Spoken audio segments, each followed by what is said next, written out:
When you were talking just then, I was thinking about something earlier you said as well, which is that you're getting fed up of just talking and you want to do more action. And I suddenly thought, he's going to run.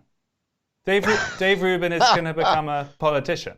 Tell me if there's any truth in that.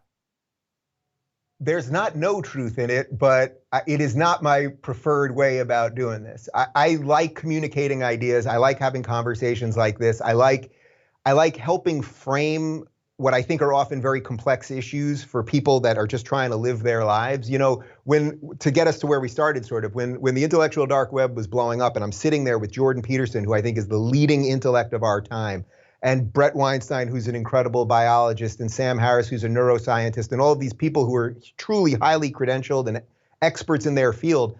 I never thought I was in that class in a certain degree, but what I thought and believe that I'm good at now is I can sit with these people and take a lot of that stuff and distill it into something that the average person, I think, can understand enough of. You don't have to get all of it. You really don't. You really don't.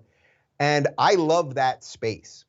So look, we're recalling Gavin Newsom, our governor here in California. You don't hear about it in the mainstream news, but 2 million Californians signed a recall to get rid of this guy because of his lockdown orders, basically. I hope that someone good will run, just because he's going to run again. Once a recall just triggers a new election, he will then run in that new election. So it's very possible he'll win again, or we'll get someone even crazier lefty. But I hope that we get some decent people, and I would love to support those people, and I would be out there rallying for those people, and I'll raise money for them and all that. Do I particularly want to go into politics? It's an evil game. If you watch Game of Thrones, Game of Thrones was the endless fight for power. And at the last episode of Game of Thrones, spoiler alert, but basically everyone's dead.